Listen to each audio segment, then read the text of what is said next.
प्यारे बच्चों, जय हिंद। हम पुनः उपस्थित हैं रुबाइयों के पार्ट 2 के साथ।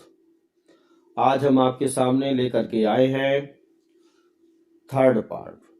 तो तीसरे पद के अंतर्गत आप देखेंगे कि कवि ने दिवाली पर्व का यहाँ पर वर्णन किया है।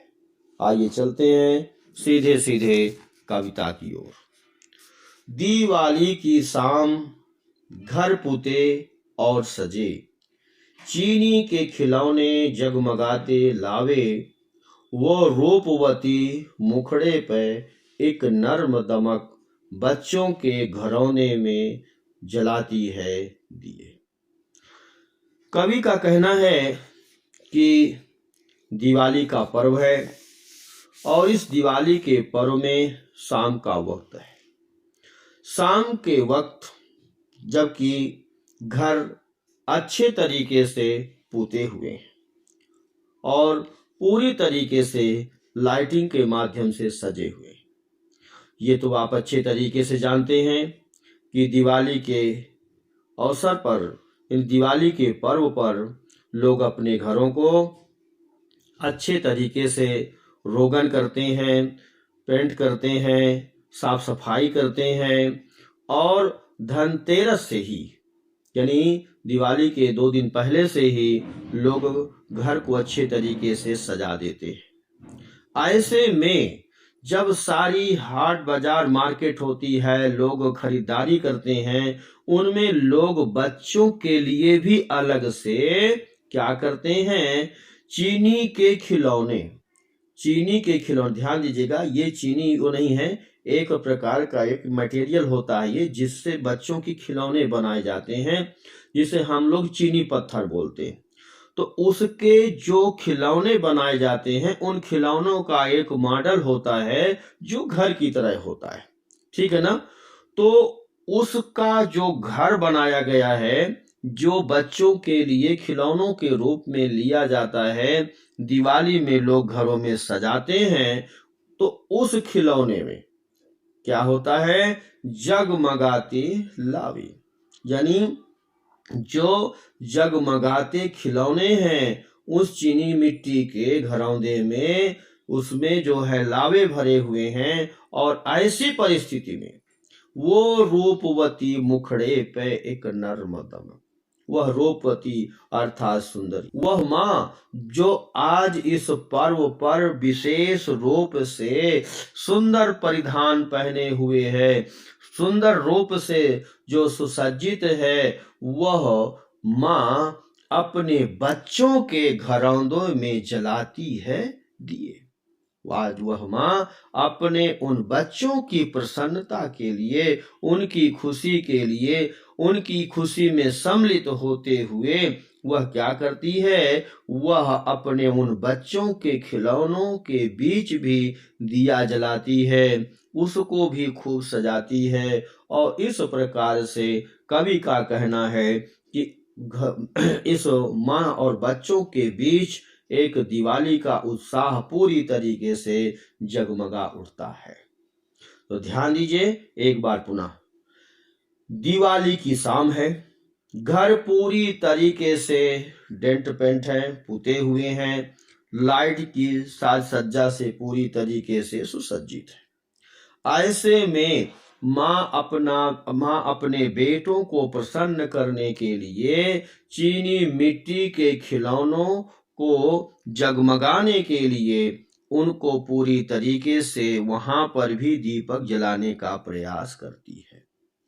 इस प्रकार वह माँ जो आज इस पर्व पर पूरी तरीके से सुसज्जित है, वह अपने बच्चों के उन घरौंदों के बीच में दीपक जलाते हुए अपनी प्रसन्नता का और बच्चों की प्रसन्नता का समावेश करते हुए एक पर्व को एक नया उत्साह दे रही है।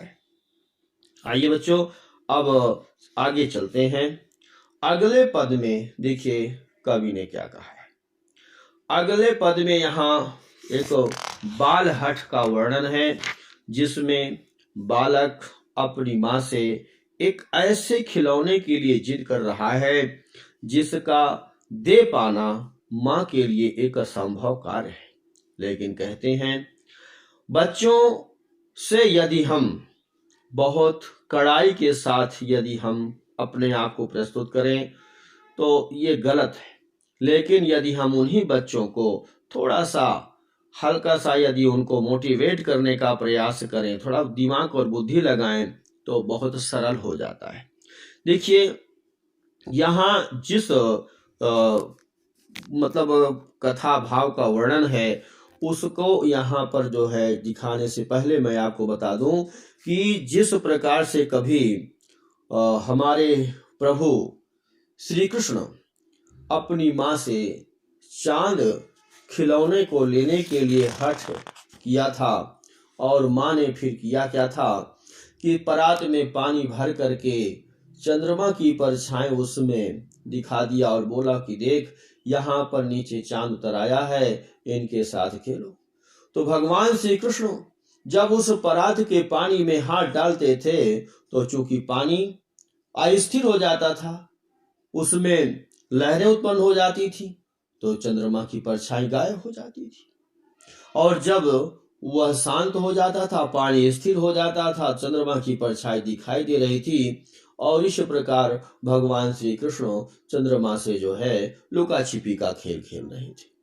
आज ऐसी ही कुछ परिस्थिति इस पद के अंतर्गत है। इसमें है क्या, देखिए, आइए रीडिंग करते हैं। आंगन में ठुनक रहा है जिद आया है, आंगन में ठुनक रहा है जिद आया है, बालक तो है चांद पे ललचाया है। दर्पण उसे दे के कह रही है माँ, दर्पण उसे दे के कह रही है माँ, देख आईने में चांद उतर आया है।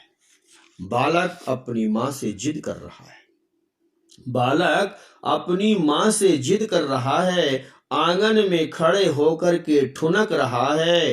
क्यों? क्योंकि बालक का मन तो चांद पर ललचाया है, अर्थात वह चांद को प्राप्त करना चाहता है, चांद के साथ खेलना चाहता है।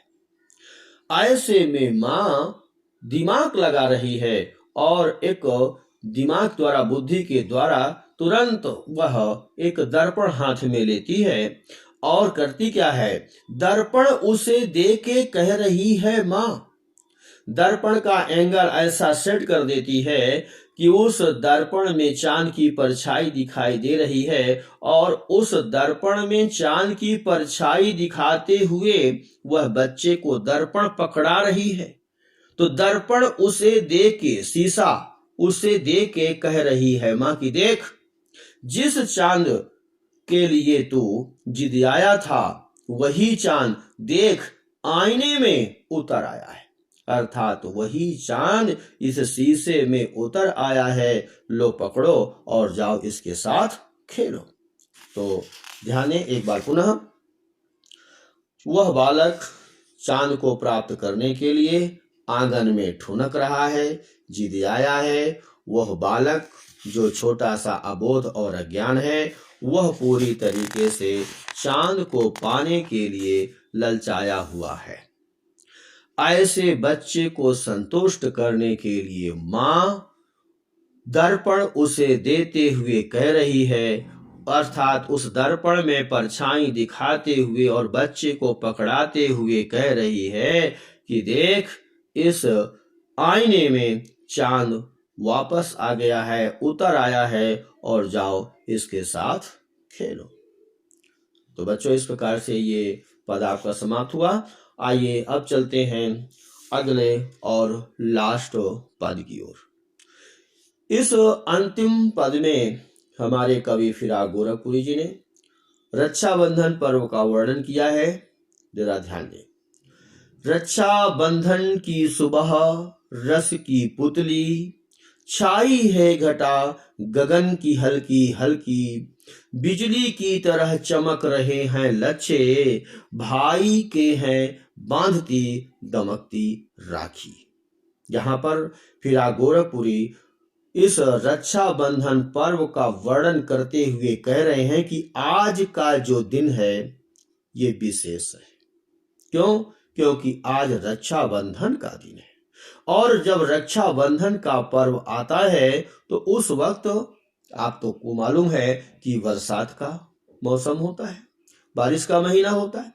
ऐसे में आकाश में काले काले बादलों की जो हल्की छटा छाई हुई है, आकाश में जो काले काले बादलों की हल्की छटा छाई हुई है, और उनमें से नन्ही नन्ही जो बूंदें पड़ रही हैं, उसी तरीके से नन्ही नन्ही बालिकाएं जो रस की पुतली, रस की मधुर धार के रूप में पूरी तरीके से परिलक्षित हो रही हैं, दिखाई दे रही। अर्थात कहने का भाव ये है कि आज इस रक्षा बंधन के पर्व में जब आकाश में काले काले बादल छाए हुए हैं, ऐसे समय में वह छोटी छोटी बालिकाएं जो अपने भाइयों की कलाई में राखी बांधने के लिए उमंगित हैं, वो पूरी तरीके से प्रेम की रसधार से परिपूर्ण दिखाई दे रही है। उनके पांव में, अर्थात उनके पैरों में जो पैजनियां पहनी हुई हैं, अर्थात जो पायल पहने हुए हैं और जो बिजली की तरह जगमगा रहे हैं, वह प्रसन्नता से अपने भाई को कलाई में बांधने के लिए, यानी अपने भाई की कलाई में राखी बांधने के लिए पूरी तरीके से आतुर है, उतावली है। तो इस प्रकार से ध्यान दीजिएगा, यहाँ पर एक बार मैं पुनः आपको ये क्लियर कर देना चाहता हूं कि आज रक्षाबंधन का पर्व है। इस रक्षाबंधन के पर्व में छाई है घटा गगन में हल्की हल्की, यानी काले काले जो है हल्की सी घटाएं आसमान में छाई हुई हैं। बिजली की तरह चमक रहे हैं लच्छे, अर्थात वह लच्छे वह जो पहने हुए हैं अपने पैरों में, यूं कहें या यूं कहें कि आसमान के उन काले काले जो है घटाओं के बीच जो बिजली चमक रही है, उनकी तरह जो पैरों में लच्छे पहने हुए हैं, और ऐसे लच्छों के साथ उमंगित होती हुई वह बहनें भाई के कलाई में राखी बांध रही हैं। यहाँ पर एक प्रकार से रक्षा बंधन के एक छोटे से दृश्य का यहाँ पर प्रस्तुतिकरण किया गया है। बच्चों, इस तरीके से यह रुबाइयों का दूसरा पार्ट यही समाप्त हो जाता है, और हम इसके बाद मिलेंगे अगले वीडियो में। तब तक के लिए जय हिंद, जय भारत।